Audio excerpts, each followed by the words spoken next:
welcome back to the table, friends. I'm your humble host, Gray DM, so with me, as always, is Owen. Hi. So for some of our longtime listeners, it's been a while since we had guests in the studio, but we have two reoccurring guests in the studio, Drake and Jason. Hello. Hello. And today we thought it'd be fun to play a little game called AI or Human. AI or Human. So before I welcome our AI overlords. Yes. So before we get started, we'll explain what's happening here. So Owen and I worked together to create a few key points of an adventure, something that could be plugged in 5th edition, Pathfinder, anything. It's not very crunchy. We're not going to talk about specific target numbers and such, but like a rough outline of an adventure based on the same seed material. And randomly, we elected who was going to make it normally, where they were going to go and write and produce the whole adventure, and who was going to exclusively use AI. So one of these is from AI, and one of these is from a curated AI, and one of these is written. And then we also swapped around randomly who's presenting which one. So the whole goal here, what we want to do to our guests in the studio, is we're going to present both adventures, kind of go over what you would find if you got this in a PDF or you found this in a book. And two longtime players and also GMs, well, more heavy towards the player side for some of you. We want you guys to talk about them, critique it, see what you like, what you don't like, what could be improved. And then ultimately towards the end of this, we're going to basically try to figure out if you and the listeners at home can determine which one was which, and bonus points if you can figure out who did what and get the whole thing right. So does that sound like a fun time? Yeah. Absolutely. Cool. So I think we should start with Owen. And Owen, you can start going through and presenting your adventure. Today, before me, I have The Whispering Nook, as read by Owen. An aging ex-bandit named Oswald the Coin Counter Finch runs a small curio shop just outside the city gates. He approaches the adventurers with a simple plea to retrieve a family heirloom, a Mithro pocket watch that was stolen from him. He claims the thief, a rival from his bandit days, has holed up in an old abandoned watchtower on the desolate moor known as the Whispering Nook. In truth, the watch is a unique, magical artifact he used to track the movements of a powerful rival crime family, and he needs it back to protect his quiet retirement. The adventurers must travel to the Whispering Nook, navigate its simple but deadly traps, and confront the creature guarding the watch before returning it to Oswald. NPCs. Oswald the Coin Counter Finch, a stout human in his late 50s. Oswald has a kindly face, a well-groomed beard, and a perpetually weary sigh. He walks with a limp, and his hands, though calloused, are surprisingly nimble from years of counting coin and working on small trinkets. He retired from his life of banditry after a near-fatal run-in with a powerful wizard, and now runs a modest shop selling oddities and rare goods. He presents himself as a harmless old man, but his eyes, sharp and calculating, betray his true nature. He offers a reward of 200 gold pieces for the return of the pocket watch, an amount that is both generous and a bit suspicious given the item's seemingly sentimental value. Silas the Swift Thorn, a wiry gnome with a perpetually nervous twitch and a knack for misdirection. Silas is the thief Oswald claims to be after. In reality, he is a former underling of Oswald's who stole the watch to sell it to the aforementioned crime family for his own gain. The party will not encounter him in the dungeon as he has already sold the watch. His presence is merely a red herring used by Oswald to make the quest seem more straightforward. He can be introduced later if the party decides to investigate Oswald further. Locations. The Gilded Griffin Curios. Oswald's shop is a cramped, dusty place filled with mismatched furniture and shelves overflowing with unusual trinkets. The air smells of old parchment, pipe tobacco, and a hint of something metallic.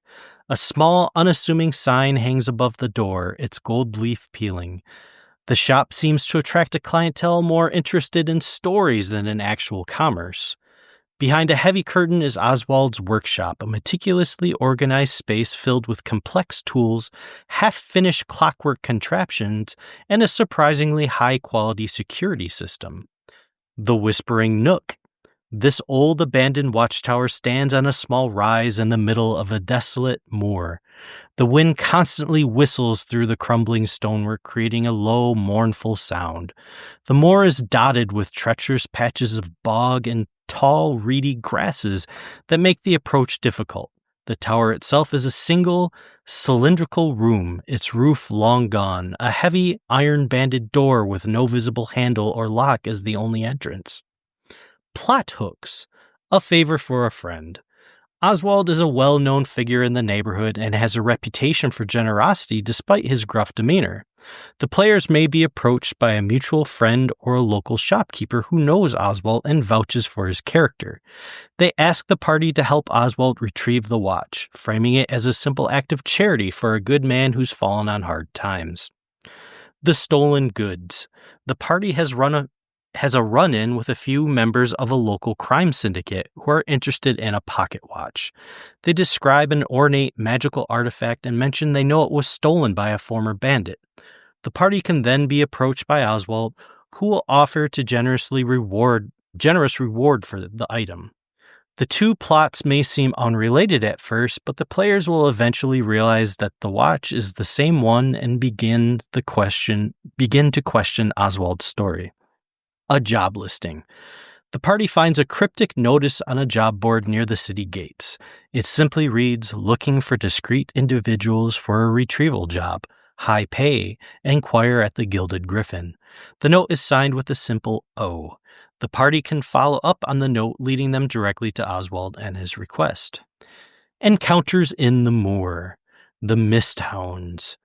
As the adventurers travel across the desolate moor, a thick fog begins to roll in. From within the mist, they hear a low, guttural growl followed by the sound of snapping twigs.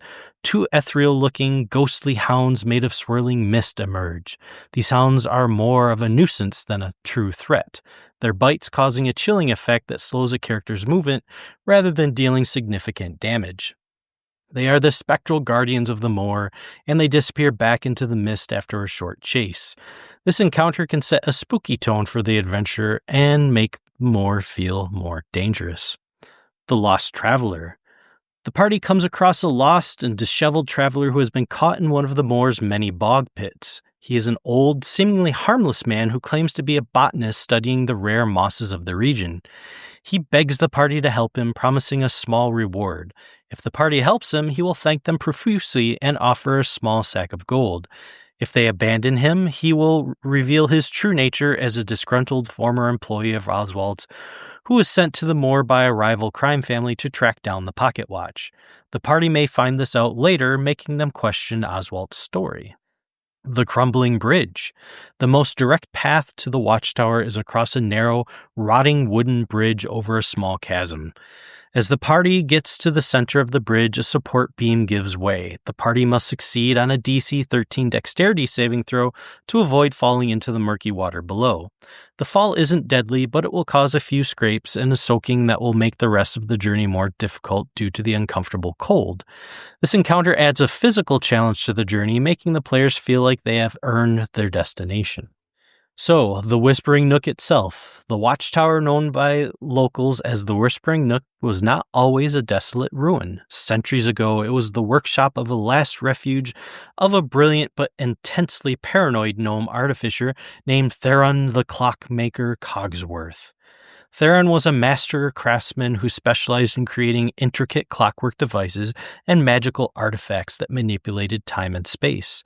Fearing that his greatest creations would be stolen by powerful rivals or crime organizations, Theron built the tower with a single purpose: to serve as an impenetrable vault. He magically wove the very structure of the tower to create a psychic aura of unease intended to deter intruders before they ever stepped inside. The constant mournful whistling of the wind through the stones is a byproduct of this magical resonance. The mithril pocket watch was Theron's magnum opus, a device that could not only track the movements of others but also briefly glimpse into the immediate future. To protect it, he enchanted a stone golem with his life's magical energy, binding it to the watch in the room itself. The golem was not meant to be a simple guard, but an extension of his will. The elaborate grasping vine traps in the final rune circle were his last lines of defense, a final testament to his meticulous and distrustful nature. The command word to bypass the rune circle was cunningly hidden, a final puzzle for any who dared to bypass his defenses.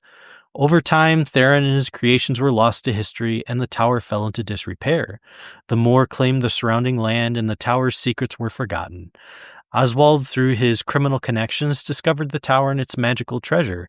He knows of its creator's reputation and understands that the pocket watch is not just a sentimental object, but a powerful artifact of a forgotten master. He, however, is unaware of the full extent of the golem's power and the dangers of the traps. The interior of the watchtower is a single circular chamber approximately 30 feet in diameter. The stone walls are slick with moisture and covered in a thick layer of moss. In the center of the room is a single raised dais made of rough-hewn stone. Dungeon features. The mists. The entire chamber is filled with a swirling silvery mist that smells faintly of ozone and dust. The mist obscures vision beyond 10 feet and muffles sounds. The mist is non-magical and harmless, but it makes navigation and combat difficult. Aura of unease. As the players enter the room, they feel a subtle wave of psychic energy. They must succeed on a DC 13 wisdom saving throw or feel a sense of unease, taking a -1 penalty to all saving throws for the durations of their time in the dungeon. The stone golem. The dais in the center of the room holds a stone golem that is completely still, its body covered in a thin layer of moss and dust. It holds the mithril pocket watch in its outreached palm. The golem is magically bound to the room and cannot leave it. The golem will not attack until the pocket watch is touched, at which point it animates and attacks anyone in the room. Traps, the grasping vines. The floor of the dungeon is a mess of treacherous, thick vines that grow up from the ground. They are magically enchanted to spring to life and restrain anyone who tries to cross the room without following the specific path of flat, smooth stones that spiral around the room towards the dais. Anyone who steps off the path must succeed on a DC 14 dexterity saving throw or become restrained by the vines. A restrained character must use an action to make a DC 14 strength check to break free. The rune circle. Around the base of the central dais is a faint, glowing ring of runes. The runes are part of a trap left by the pocket watch's creator, and anyone who steps into the circle without first speaking a specific command word will be targeted by a magical trap. The runes will glow brightly, and the character will be hit by a blast of magical energy, taking 2d6 force damage. The command word Chronos is written in a hidden compartment on the underside of the pocket watch itself. Monsters. One stone golem. The golem is the dungeon's guardians. Its attacks are slow but powerful, and it is immune to most non-magical damage. It is also resistant to psychic damage. The golem is completely loyal to the pocket watch and its creator and will not stop attacking until all intruders are defeated. 2 animated vines. If the players trigger the grasping vine trap, 2 patches of vines will animate and attack the players. They have a low armor class and few hit points, but can grapple and restrain the players. Conclusion and moving forwards. Once the party has defeated the golem and retrieved the pocket watch, they can return to Oswald. He will be overjoyed and pay them the agreed upon reward. He'll explain that the watch was a magical artifact he used to track the movements of a powerful rival crime family that he feared would try to harm his family. He won't reveal his past as a bandit, only hinting at his complicated past. The party now has a few paths forward. They can choose to investigate Oswald further,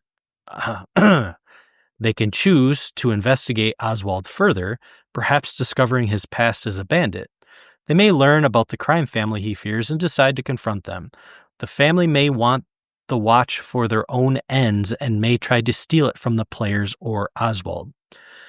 The party could also be approached by Kalen, the thief, who may be angry about the party's involvement and offer them a deal to help him steal the watch back. This simple retrieval mission can be the beginning of a complex urban adventure involving crime syndicates, magical artifacts, and a man trying to outrun his past. Okay, so before we get into it, I want to say, if any of you has like a loaded gun, like I know exactly what's going on because of something, don't talk about it on the podcast because we'll talk about it later on, but we don't want to spoil it for people. But like, just don't want to put that up there based on somebody's facial expressions. Well, I have an opinion already. Yeah, I know. So that's okay. That's okay. But like, first, let's talk mechanically, or not mechanically, but like, let's review so what do you guys like and not like about it? What are your opinions about it?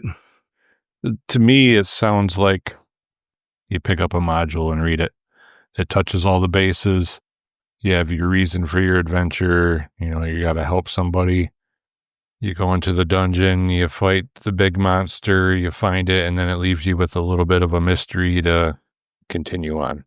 Yeah, I mean, objectively, having read both of them, I think the thing that this one does better is fits what you find in a book.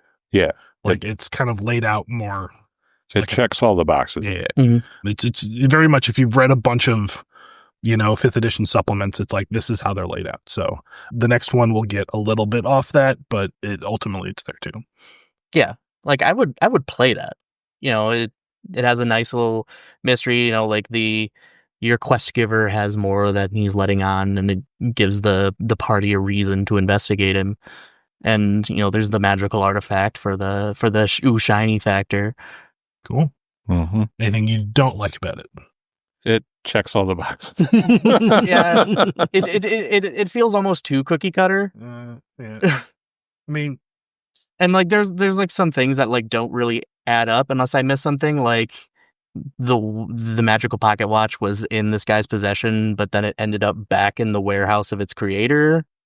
Yeah, people can sometimes get a little confused. Sometimes people's names change. They can spot why. Or names pop up that weren't there. Yeah, we could all talk about that one. But yeah, so cool. I guess we'll leave it there and go on to the next one. This might have been a lot easier than I thought it would be. But that's interesting, because I want your opinions. Anyway, yeah. I think there's going to be a lot of meta knowledge to use to answer all the questions. All right, let me try to prepare. Let me try to present this one. So, I believe this is just Whispering Nook. Yes. So, adventure summary. Down on their luck and nursing the wounds of a botched royal contract, the party finds themselves stranded in the sleepy backwater town of Timberfell. With food stores dwindling and their gold pouch all but dry, even the smallest opportunity looks like salvation. The town offers few prospects until a curious thread leads them to a reclusive turtle merchant named Fleet.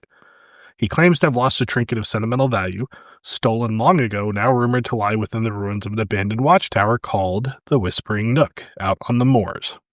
The job sounds simple, just a trinket and a walk through the fog, but nothing ever just a walk through the fog, is it? So let's talk about the NPCs. Fleet the Clockmaker. Fleet is an elderly turtle who runs a quiet little clock shop on the edge of Timberfell where time ticks softly from every wall. His shell is pitted and scarred with the marks of a harder life, but he carries himself with quiet dignity. He moves slowly but with a kind of practiced precision, never hurried, never wasteful, every movement intentional like the turning of a well-made gear. Fleet's request is simple. He asks the party to recover a mithril pocket watch, a piece he crafted long ago. It's recently been rumored to have surfaced among the belongings of a long-dead figure known only as the Last Watchman, who perished in an old tower out on the moor. He doesn't say much about why he wants it back, only that it's important to him and that some things are worth getting back. Elswith, Wandering Peddler. Elswith is a silver-haired traveler with a mismatched coat and a cart full of charms, words, and bottles of questionable provenance. He sets up just outside Timberfell, claiming the air in town is too thick with regret. Cheerful and cagey in equal measure, Elswith doesn't deny the ghost on the moor. In fact, she leans into it. Okay. I thought I missed something. So she leans into it, offering the party just the right baubles to keep spirits at bay. Her wares include iron nails tied with red thread, carved bone pendants, dried lavender pouches, and a glass bead said to hum when the dead are near.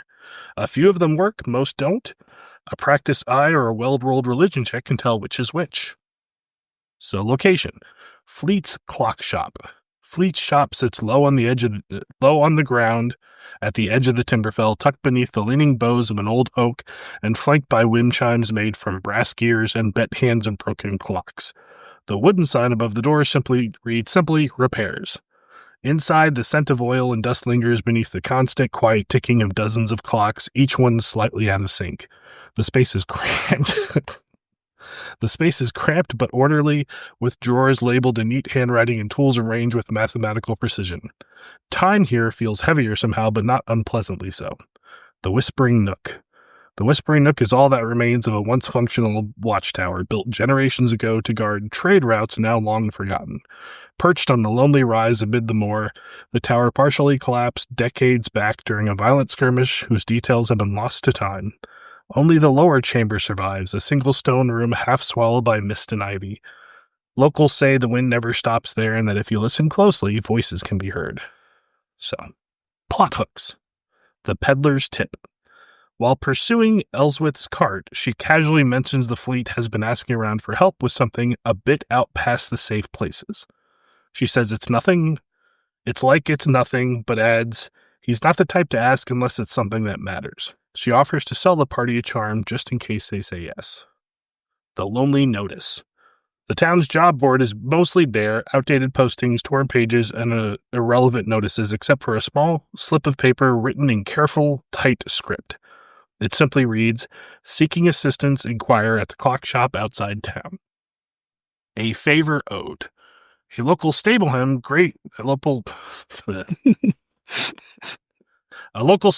grateful for a minor favor for the party, a lifted cart, a settled dispute, suggests they visit Fleet if they're looking for honest work. He fixes clocks and things, said he needs steady hands for something out on the moor. Didn't sound dangerous, but you know how folks are. They only ask when it's real important. So, encounters. The Fallen Messenger. Along the road to the Whispering Nook, the party encounters the ghostly form of a lone courier. Weathered and flickering, the apparition clutches a satchel and repeats broken phrases about a message undelivered and time running out. The spirit is not aggressive, only agitated by its inability to fulfill its final task. If the party speaks kindly or offers to carry the message in his place, the ghost gradually calms. With a faint nod, the spirit fades into the mist, leaving behind the satchel. Inside, the players find a sealed missive bearing an old military crest. The Lantern Grave. As the moor deepens and the fog thickens, a pale light flickers in the distance, dim but steady, refracting strangely through the mist and illuminating a wide circular patch of land. As the party draws closer, the light begins to fade, gradually guttering out just as they arrive. What remains is a shallow crater filled with scorched earth and charred bones, the remnants of a mass grave, dozens, maybe more. The battlefield is long lost to memory, but the destruction lingers. At the center of the crater rests an old iron lantern, blackened by soot but untouched by rust. Though dark now, it feels slightly hot to the touch as if it only just stopped burning. The Silent Procession. Through the thick moor fog, the party glimpses a spectral column, shackled prisoners of war marching in silence, escorted by translucent guards in tattered cloaks. Their faces are blurred, their steps mechanical, bound for the mass grave where the lantern was found. If left alone, they vanish into the mist only to return again and again. But if the party has taken the lantern, the procession halts. The guards slowly turn, perceiving the act as interference, and advance with grim intent. Though they can be struck down by mundane means, their forms begin to reassemble as soon as they fall, trapped in an eternal march towards a forgotten atrocity. Creatures. The Watching Eye. The Watching Eye is what remains of the last watchman stationed in the tower during a desperate and doomed defense of the moor. With no relief came and no messages returned, he swore he would never let his post fall. The eye manifests subtly, etched into the fractured stone ceiling, woven in ancient banners flickering in puddles. Occasionally, the full shape of the single massive eye appears high on the ceiling, its form outlined in a weeping light or drifting motes of ash. It never moves, yet it always seems to be looking right at you. Marrow Serpent.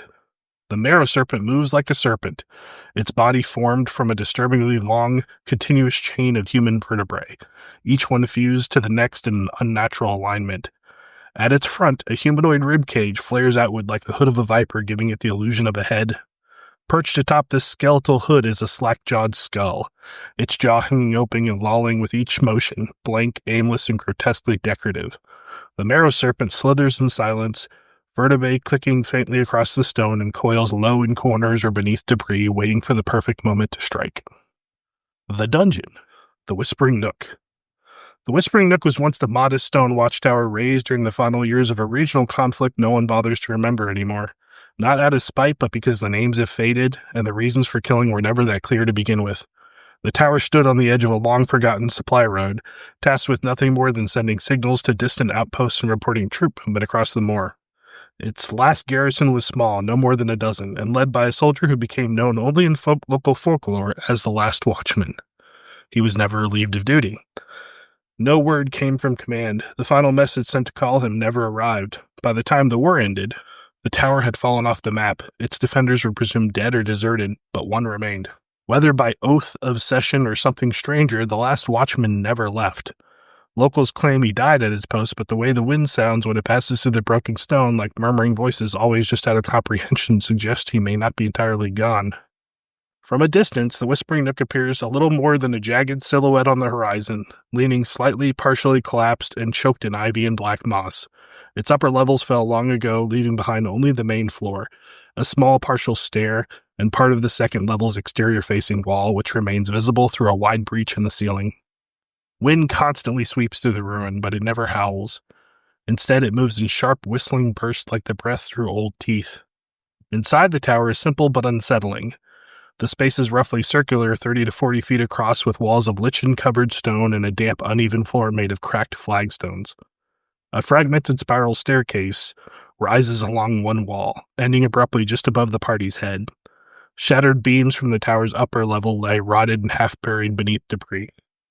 At the far end of the room, a weathered command station, little more than a stone table with rusted signal mirrors and corroded lanterns mount, sits beneath an arched window, the only one remaining. You see the remnants of a former occupancy, a burned cot, a collapsed weapon rack, and along the eastern wall a crude engraving of tally marks, far too many for a single deployment. They stretch floor to ceiling, drawn in charcoal, ash, and at the end what may have been blood. The Whispering Nook is not just a ruin, it is a post that refuses to be abandoned. The eye, the spiritual remnant of the Last Watchman's will, permeates the chamber. It does not wander. It does not speak, it simply watches. Its gaze is everywhere, reflected in broken glass, seen in the way dust swirls when someone moves. Time bends suddenly within the tower. Minutes stretch or snap short without warning. Light dims at strange intervals. Spoken words seem to echo an instant too late. This is not malevolence, it's vigilance, unyielding and eternal. The eye does not lash out without cause, but it will not permit intrusion without purpose. At the rear of the room, behind collapsed stone and warped floorboards, lies a sealed crawl space marked faintly with the crest of a long-forgotten regiment.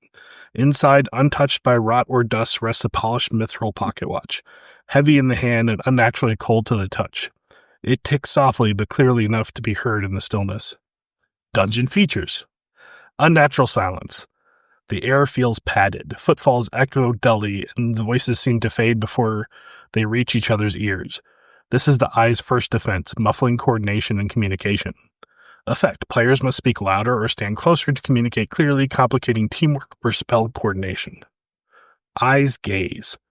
A persistent, unseen gaze watches all movement. Players feel it tracking their every step, generating low-level dread. Optional mechanic. PCs who act alone or separate from the group may suffer disadvantage on wisdom saves due to increasing paranoia. Key environmental elements. Entryway, southeast. The tower door hangs loosely on rusted hinges. Inside, the gloom is heavy, lit only by flickering gray light through the arrow slits.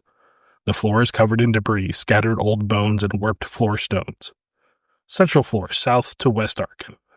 A tangled debris pile lies in the southwest corner. Among shattered beams and scorched remains, the marrow serpent lies dormant. Triggering it causes the spring forward as the eye distracts the party with a phantom cry from the stairwell. Stairwell ruined, north wall. The spiral stairs to the former upper watch were destroyed long ago. Steeping in the shadow beneath the broken landing triggers the blind spot trap. Here a player may hear a whisper call their name or a familiar voice urging them forward. This area gives the eye an opening to subtly cloud the PC's perception, illusions, false threats, misidentification of allies. Pit trap, east side. A cracked section of the floor just north of the entrance is designed to disorient. A faint eye-shaped symbol is carved in the flagstone. When stepped on, the affected character sees the room tilt or spin and risks stumbling into the shallow pit. Effect: minor damage plus temporary isolation for the party while they climb out. The dais, west wall. An old, slightly raised stone platform used for watch commands and signaling. Beneath a partially dislodged slab is a narrow crawl space just big enough for one person to squeeze into. Inside, a mithril pocket watch in a velvet-lined case, a folded tabard of the old guard. Final encounters, the eye's last defense. When the watch is removed, the eye lashes out with its final defense. The mind's fog, possession surge. 2 members of the party, random or by save, suddenly see their friends as intruders. Raiders come to desecrate the keep. They are overwhelmed by flashes of battle and the urgency to defense. The moment reenacts the watchman's final stand. They may be forced to defend the crawl space or attack others until restrained or subdued. Spells like Calm Emotions, Restoration, or meaningful roleplay can snap them out of it. Reading the messenger's missive aloud ends the illusion entirely and calms the eye. Resolution. Once the eye is laid to rest by message, ritual, or roleplay, the oppressive presence fades. A breeze moves through the tower for the first time in decades. The watch has ceased to tick and appears to become tarnished and worn. Upon returning the watch to Fleet, Fleet takes the timepiece with a careful practiced motion, his fingers moving with the same quiet precision that guides his tools. The mithril case is dulled with age, bearing scuffs and scratches of hard use. The hands of the watch are still, and the faint tarnish clings to the engraved detailing. He studies it in silence for a moment. Didn't expect it to look any different, he finally mutters, brushing a thumb along the edge. It's been through hell and back. He doesn't open the case. He doesn't wind it. He just holds it, resting in the cradle of his scarred hand. This was one of mine long ago, made with a steadier hand than I've got now. Give it to someone who helped me find my footing again. Fleet sets the watch down beside a tray of tiny gears and cracked lenses. His shell shifts slightly as he exhales slow and deep. Thank you. Don't rightly care if it ticks again. It's enough that it's back where it belongs. The party accept a reward offered and could decide to leave Timberfell or explore the town a bit more before moving on. There we go. So once again, opinions. This one felt more emotional, like the story of, the last stand of the Watchmen, and the story was much more in depth. Like there was more flavor text, and I really liked that. I was invested in the story. There you go. Yeah, I would definitely agree on that. You didn't feel like you were pinned to, I gotta go do this. I gotta go do that. I gotta go do this. There's like a whole world there that you can do all kinds of stuff in. Mm. Damn, AI is good. Damn. So good. So, any final contrast between the two of them? Any thoughts? I mean, I know which one's which. Pretty Like, strong idea. Let's this wait one- a second. Yeah, This one wasn't as mechanical. Like this one, I didn't hear any the players must succeed on a DC 13 strength save to do X. Yeah. Well, let's take a moment and let's allow our viewers. This would be the point at which you should probably comment if you have an idea, because I think we are just going to talk about it shortly. Because I want to. In my head, this was a lot different. But yeah. So, yeah, put in the comments, pause, put in the comments your answer, and then continue listening. We'll give it a few moments to get in there, type what you think or clearly know at this point. Yeah, you can wait a second and see if you're right. But I guess we'll start with what has been brewing in Jason's what he'd say since the beginning. So I have read so many modules and ran modules. I mean, that the Whispering Nook, the first one that Owen read, that is a module that is, I would assume, written by AI. It takes players through train tracks. You're not going to go off the train tracks. Go do this. That leads to this. Go do that. That leads to that. And this is your ending. And having messed around with some AI recently, I mean, it reeks of it. Just concur.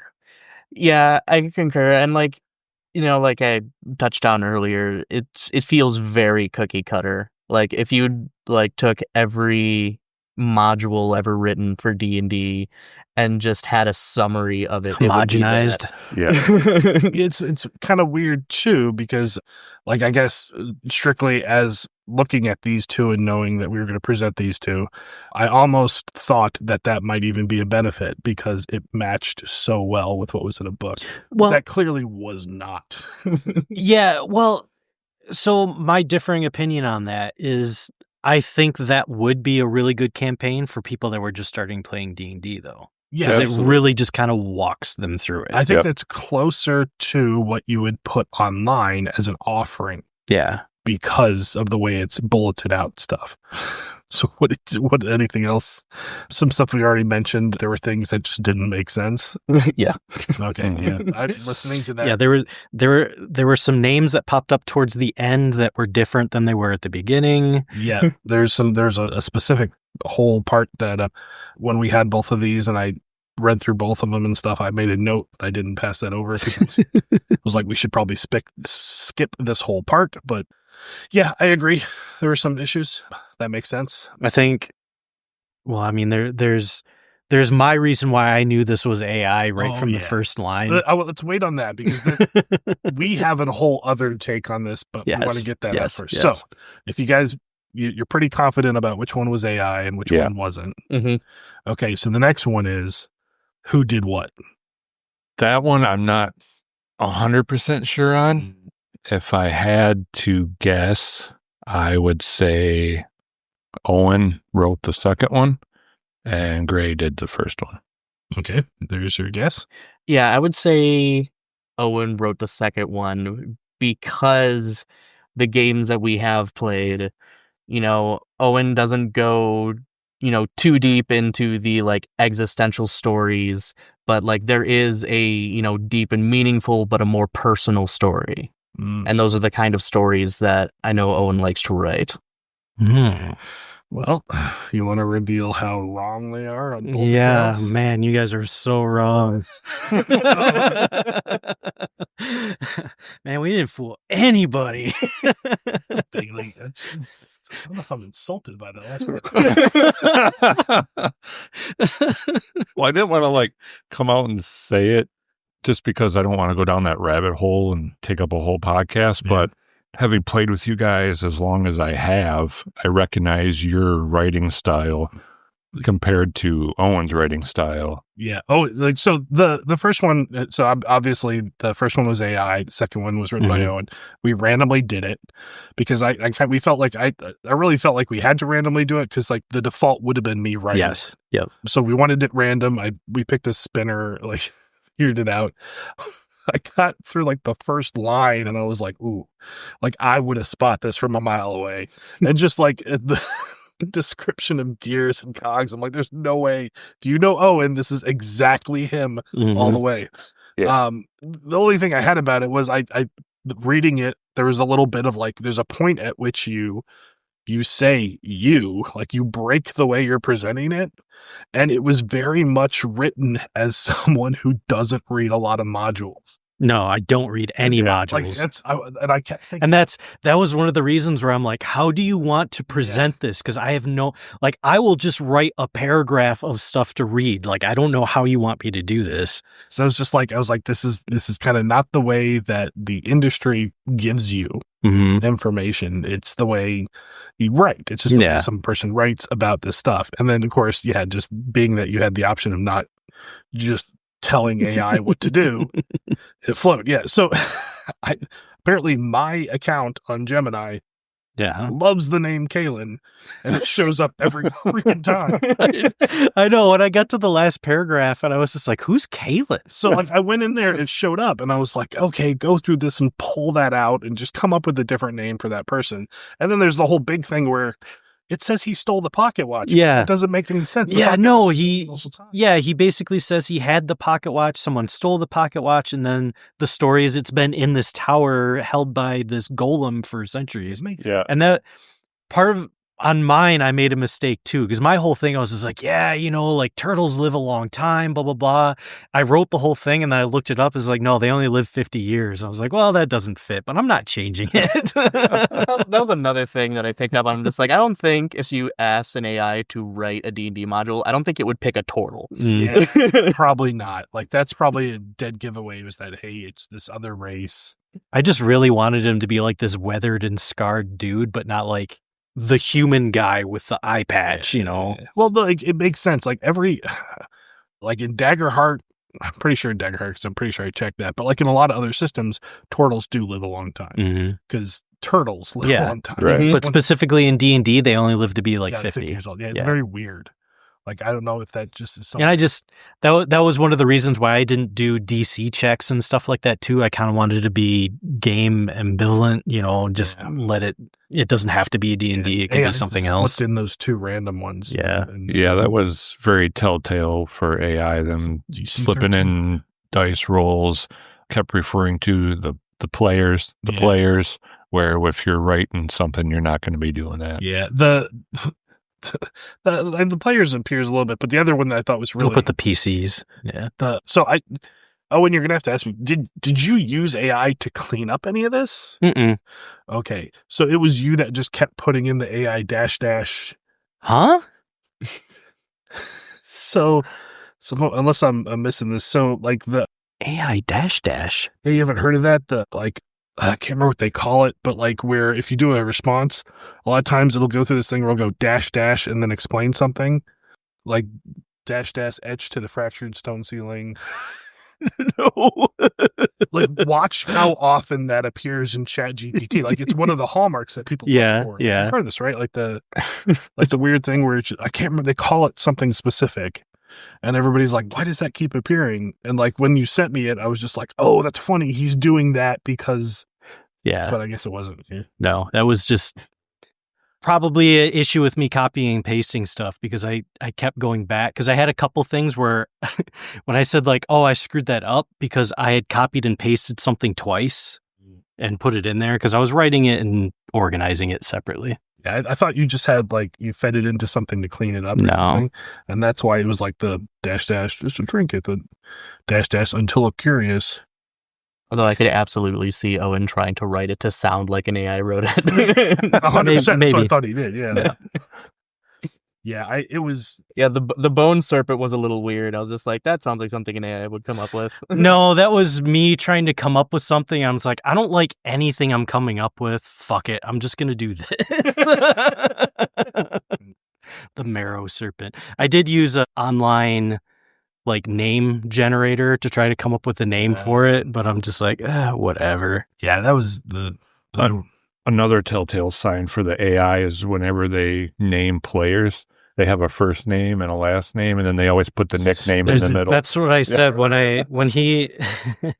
Gray first sent that over to me. He's like, do you know how I know this is AI by the first sentence? Every NPC has a middle name nickname. Yeah, they have an epitaph. yeah, every time. Yeah, that's I did. Yeah, I like fed it back, and I asked it to correct a bunch of stuff, and I was like, go back, expand stuff, feed it back into another pass and stuff. But there's a point at which it is what you get there, right? Like you can't you can't get further much for, I guess when I was originally thinking of this, there was a part of me that was like, ooh, this is going to be fun for me to write a module, and like working with AI on it, I was just like, yeah, this isn't fun. No, it's like everyone said, it's very cookie cutter in how it comes out, because there's so many modules out there that are written in a similar way. And it's great to do it and, have something easy to use for someone that might be new, to create something that is easy to follow and do whatever. But if you want to be like creative and kind of go off the rails a little bit, yeah, it just kind of beats you into the corner and says that's how it's going to be. Well, and there's something to be said about like, if the conversation was, is this AI or was this something that was like published in a book? Because like when you have a module that's published in a book, then you need all of those crunchy details, and there is going to be a format to follow. Well, okay. So that was my implication, was that we were trying to present something that would be published in a book. Okay. I guess maybe that was just my fault for kind of presenting it that. Because, yeah, that's why I thought like if we had kind of stopped and redid this, I would have been like, okay, we need to reformat yours to match this same method. Mm-hmm. And then, but like... I just did my best. You did great, apparently. Drake really enjoyed it. Thought it was both of your players thought it was really emotional and thought provoking. Yeah, I mean, and it'll never exist. Right. So. Owen's would what I would expect like notes for a homebrew campaign would be, where it's just like the DM will come up with what the roles need to be based on what how the situation evolves. I mean, but that's what makes D&D so popular, right? You can grab a module off a shelf and a first-time DM can read through it and take his friends through an adventure, and they'll think it's fun. And then 5 years down the road, he's writing homebrew content, and they're having an even greater time. Mm-hmm. There you go. I think that's a pretty good wrap-up here. Very well. At least we're at this moment in time, we are still adept at spotting Islam. We'll see how much longer that lasts. Yeah. All right. Well, that was fun, guys. Mm-hmm. Maybe we'll try another version of this in the future with the less long presentation. Sure. Maybe like characters or something. Yeah, you could have read the first couple paragraphs on each one and it would have been a done deal. Yeah, pretty much. All right. Well, we'll talk to you guys later. Goodbye. Bye-bye.